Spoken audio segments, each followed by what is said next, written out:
Hi guys, I'm live. It's Humpday lesson day. Technically it's past midnight, so it is Wednesday. I'd like to do a lesson with you guys. Find out why am I not getting sound right now? That would be why. Before I make a big noise, let's plug that in.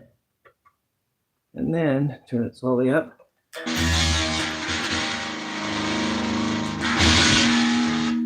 It's funny, you can often tell a beginner at Guitar Center, where I'm not allowed, of course, by their response and how they make beeps and how they respond and how loud they are and all that.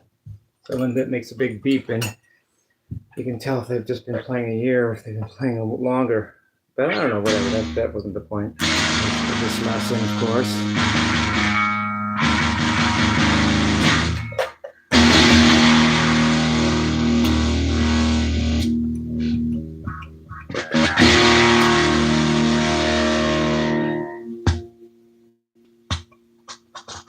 Okay.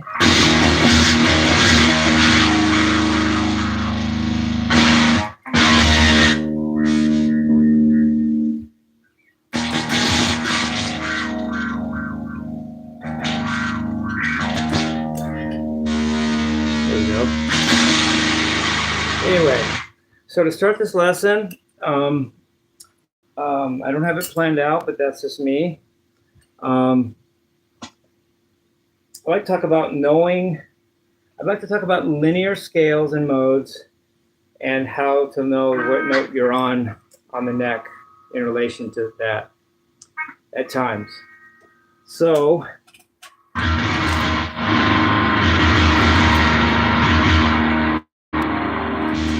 I've alluded to this before, but let's go over it again.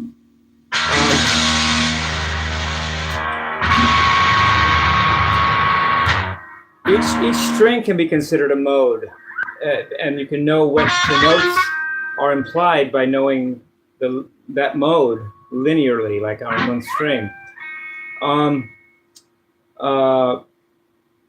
For instance, the high E is a Phrygian mode in white key, music theory.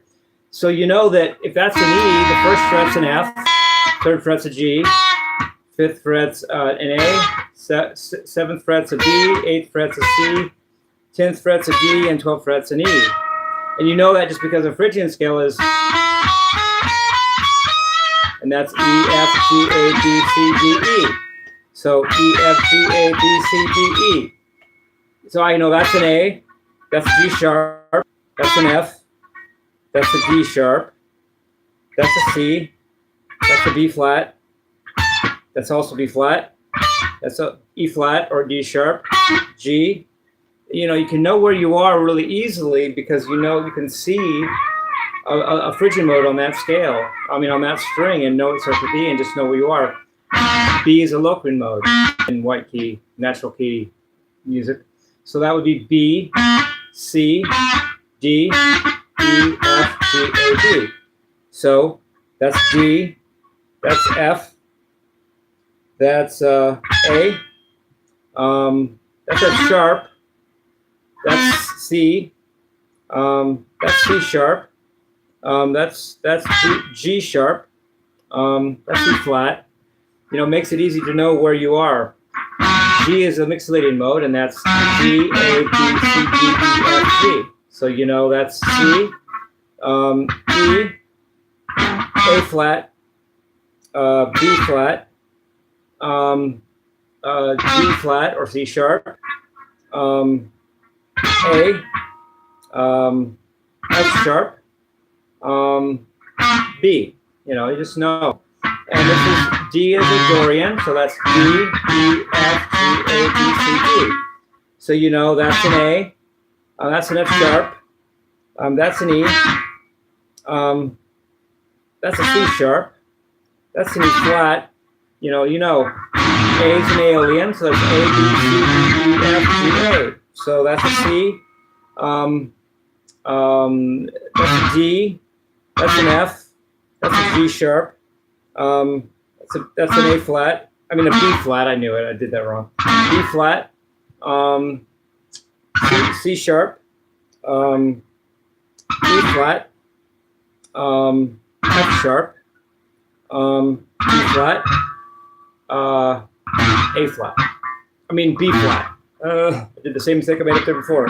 B flat, G sharp, F sharp. You know, and then this is an E, same as the high E string, except 2 octaves lower. So E, F, G, A, B, C, D, E. That was very familiar to everybody, I think. G, G, F sharp, F, G, A, G flat, G, etc. And that's a good way to absolutely know where you are note-wise, anywhere on the neck at all times. And think of the first octave and the second octave if you have 24 frets. If you don't, just short of it. And then the 2 octaves from high to low. You have 2 octaves here, an octave here, an octave here. So from highest to lowest is 4 octaves. From any one position to the highest string is 2 octaves, and any low string to the highest fret is 2 octaves. But there's another way of doing it that may be more elusive than that. Maybe it's less elusive. Is that when you're playing modal scales, you can play one note at a time and know where you're at using modes. Let me explain. So if I'm in B Dorian,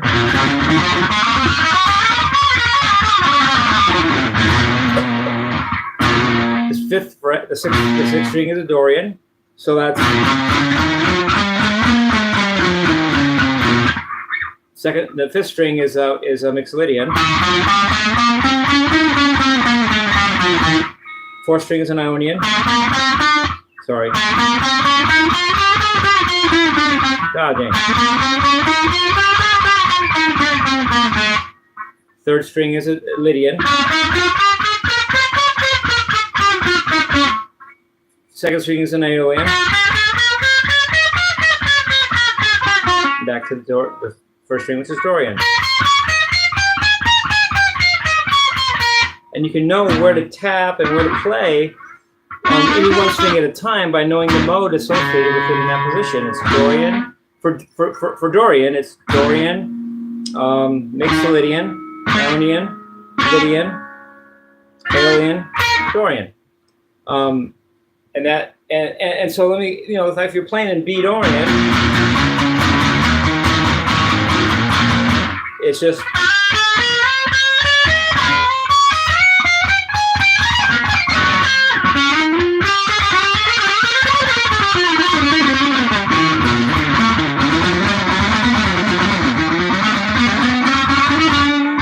you can know where you're at, not just position wise, as in scale grid, but linear on one string.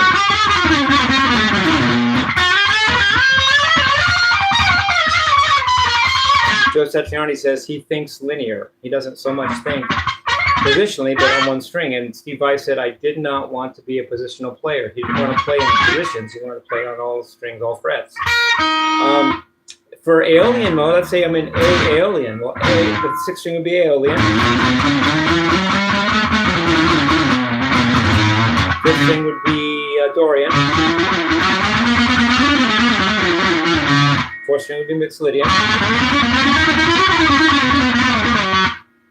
3rd string would be Ionian.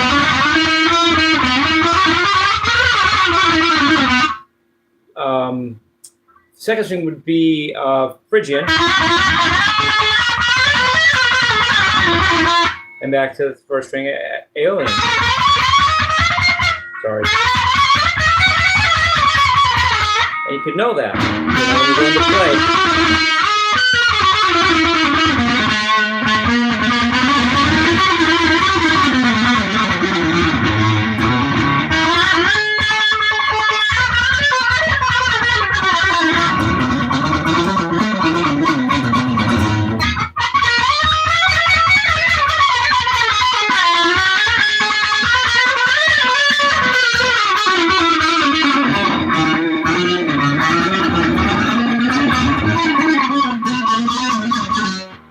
There.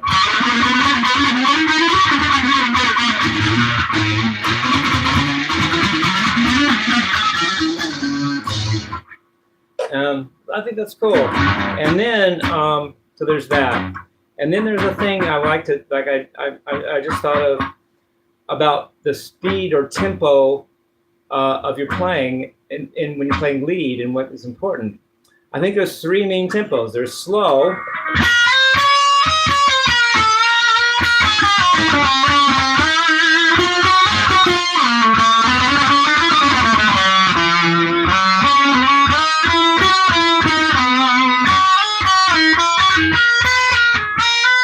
There's mid-tempo.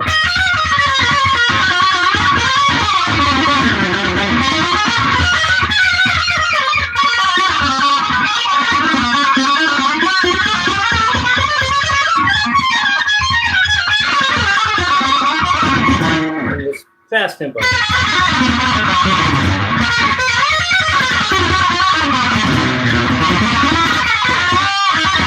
I think they're all 3 important. Know all of them. Go slow.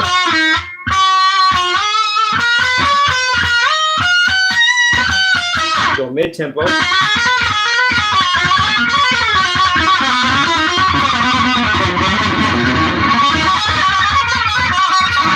And fast tempo.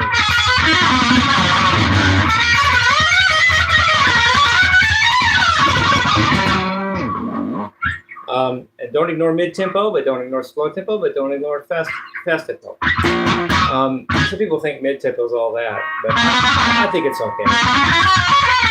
I think it's important, but it's not, it's doable.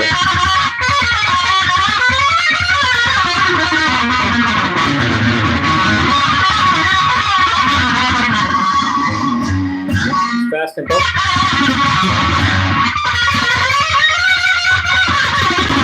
And slow tempo.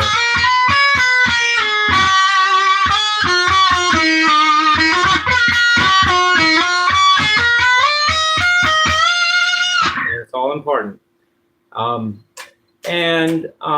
There's that. And then I like to talk about rhythmic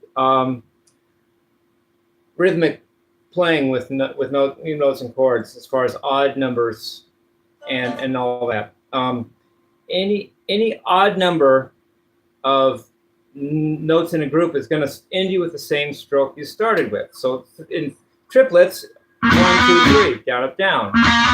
The next string would be up, down, up, down, up, down. In 5, it would be 1, 2, 3, 4, 5, down, up, down, and then up, down, up, down, up, down, up, down, up, down.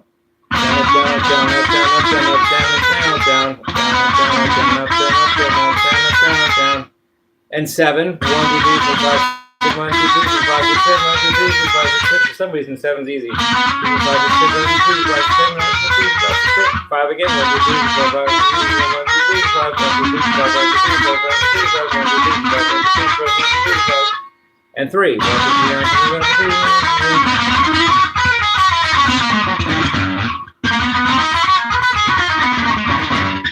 And then for rhythm playing too, I got a hold of this really when I played Kiss by Prince, when he goes, chord, he goes, now why isn't that coming through?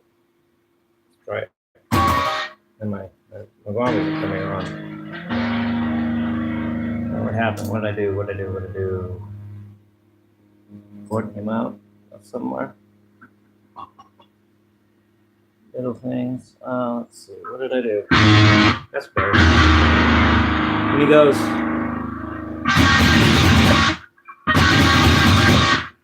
2, 3, 4, 5, 6, 9. You're starting on a down, ending on a down. 1, 2, 3, 4, 5, 6, 9. So it's 9. 1, 2, 3, 4, 5, 6, 7, 8, 9.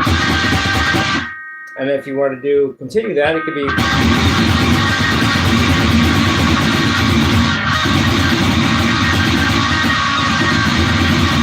So then we're going down, up, down, up, down, up, down, up, down, up, down, up, down, up, down, up, down, up, down, up, down, up, down, up, down, up, down, up, down, up. And the key thing being that if you start on the down, you're on the down, you did an odd number of groups, and then do the opposite stroke when you go to the next string or chord if you're doing chords. Let's do some of that, like the Prince thing. If I were to do 5, it would be 1, 2, 3, 4, 5, 1, 2, 3, 4, 5, 1, 2, 3, 4, 5, 1, 2, 3, 4, 5, 1, 2, 3, 4, 5, 1, 2, 3, 4, 5, 7, 1, 2, 3, 4, 7, 9,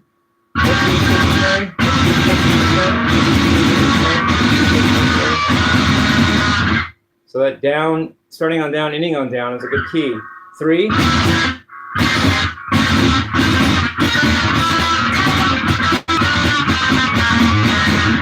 Good little trick. 3's here.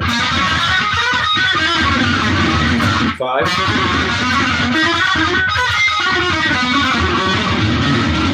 7.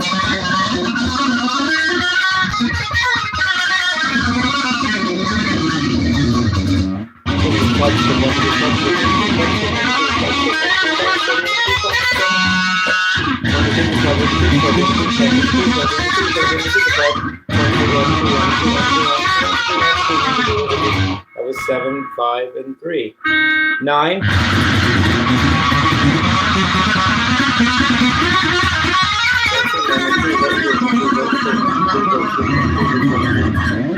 Anyway, I think that's cool. If you end on the opposite stroke you started with, you're doing an even thing. And that's self-explanatory because you always start on whatever stroke you started on, such as down, down, up, down, up, down, up, down, up, down. Really choppy and really simple and really like chopping wood, but with the odds, it's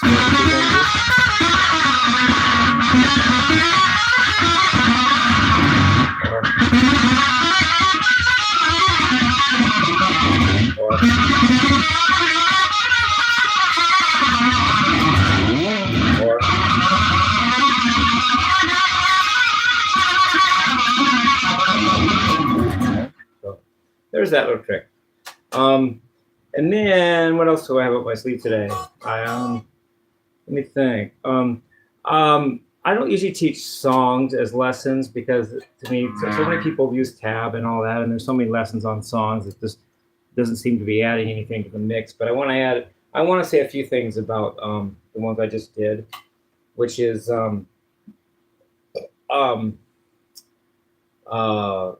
Somebody Get Me a Doctor and Bottoms Up. Very intricate, very cool rhythm things going on in Somebody Get Me a Doctor that I think are easy to miss, but yet important. And yet he does the same thing in a lot of his stuff. He does it in Jimmy's Crying. In other places he does it. There are lots, I'm sure. It's a thing called accent. If you're going to play, there's two ways of doing that. You can accent the second thing, or you can accent the first thing. That's the first one. That's the second one. So when he starts Somebody Get Me a Doctor, it's accenting the second one at first.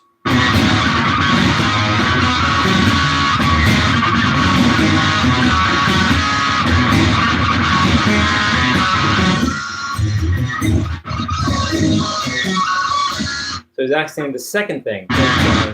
But then that's for the first 4 times he does it. But then for the fifth and sixth times, it's accent the first one.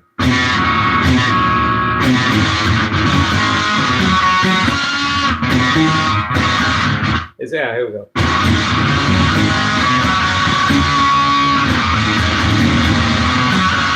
And that gives it that swing, that pickup, that flow when you go from one to the other.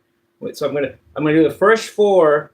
I'm gonna do 4 of them starting with accenting the second thing, and then I'm gonna do 4 starting with accenting the first thing, and see if you can tell when the flow changes.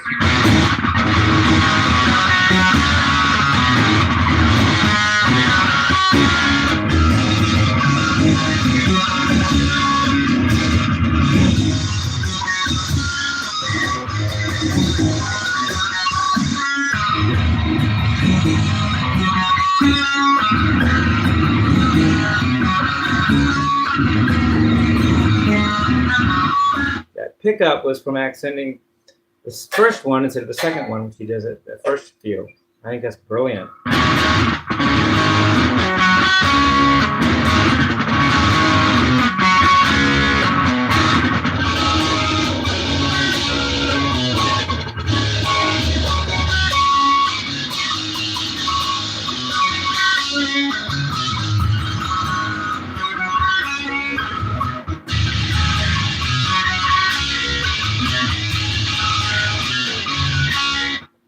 Very cool to me. And then when Jamie's crying, he accents he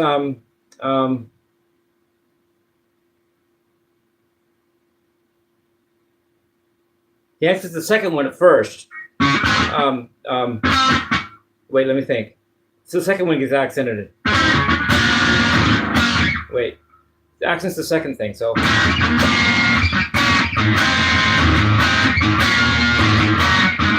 it's dun dun dun dun dun. That's accenting the second one. So let's try it again.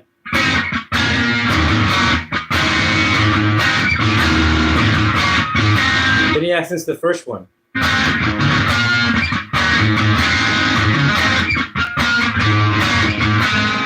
It makes that flow, that pickup, that swing. So accent the second one first. I'm sorry.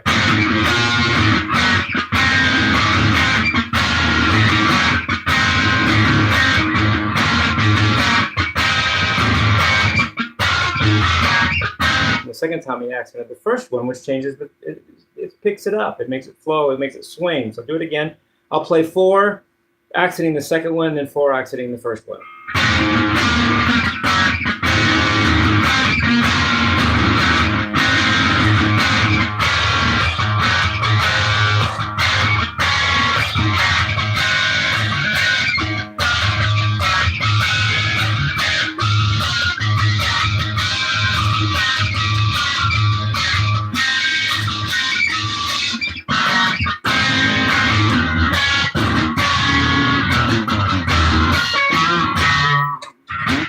That accent does so much for him, and people, it probably goes over their head, and he goes, "How does he do it?" But it really is analyzable, calculatable, programmable, predictable, and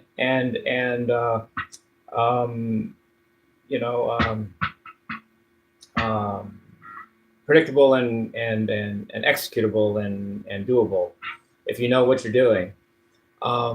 And my sneaking suspicion is that Eddie did know what he was doing, even though he played it like he doesn't know anything. He even had an interview with Weasel Zappa where they both said they couldn't count. Well, first of all, yeah, they can. And second of all, if they didn't know how to count, they would know what counting is, or that it's important to say, or even to say that I don't count or can't count. A wink, wink. Yeah, they do. I couldn't count because I didn't know what they meant when they said they couldn't count. What do you mean? You can't count to 10? But no, they meant musical counting rhythms, and yes, they could count. My stinking suspicion, my little opinion. Who knows? What do I know? But like it or not, they did know enough to play the music, which is what counts. It's not really. I've heard that music theory is descriptive, not prescriptive. It describes what's been played more than it prescribes what to play. You still have to make up something to play, and then someone later can analyze it with music theory.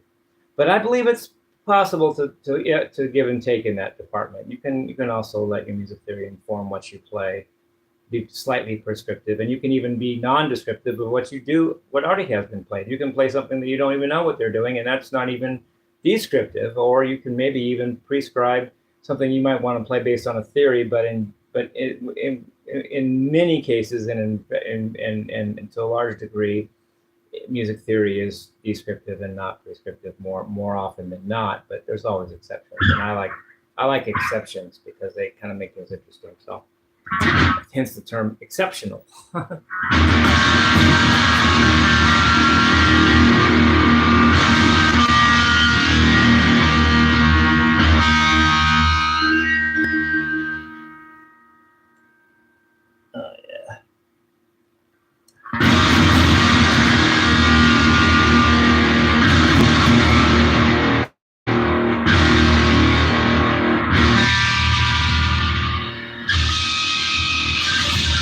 About tuning is, my haters get on my ass about tuning, but tuning is really based on the half step being the 12th root of 2 ratio to 1. The 12th root of 2 to 1 is the ratio of a half step, and that's an irrational number, meaning it doesn't repeat or terminate in its decimals throughout infinity. So that's a hard thing to put your finger on in the first place. And even at that, I prescribe to that Eric Johnson idea of tuning the low strings slightly flat and the high strings slightly sharp, even if you could figure out exactly how to tune them. I don't go by the tuner all the way. I know one pitch should be right and the others I just play with.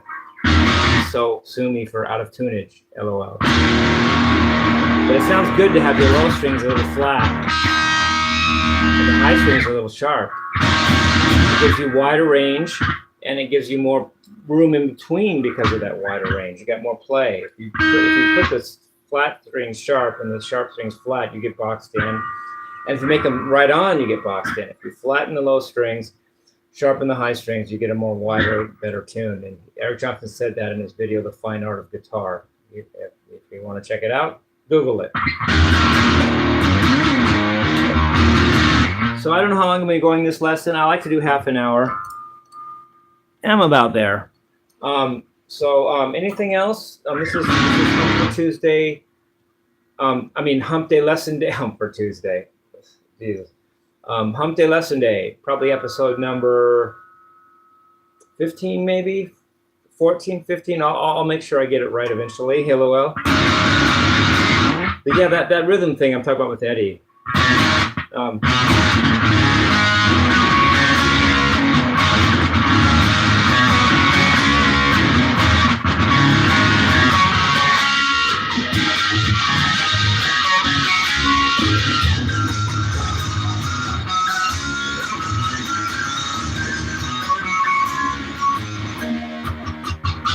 That's so cool. Just changing the emphasis. Oh, and you know what? And not just Eddie, but Steve Vai does it with David Roth. Case in point, Big Trouble, the intro.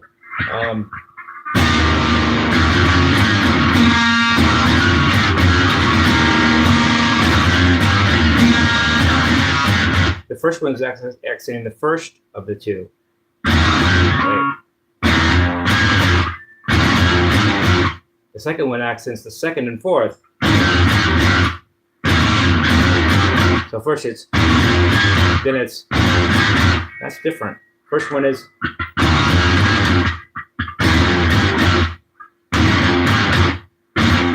the accents are shifting each time. First time it's accenting the first of each one, or first and third. Second one is the second of each one, or second and fourth, and then first and third, second and fourth.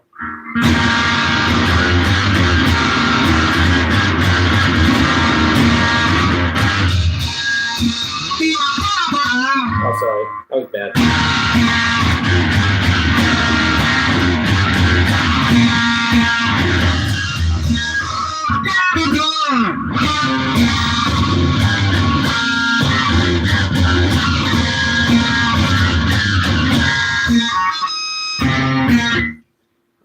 It's all through music, but I just love when it's done masterfully, you know?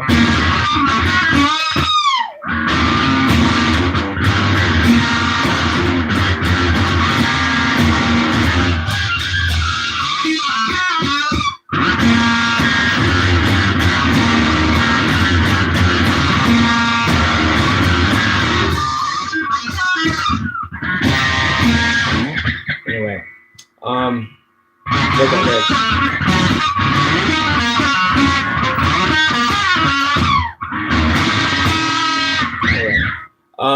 So I hope you enjoyed the lesson. Love you guys. Keep loving rock and roll.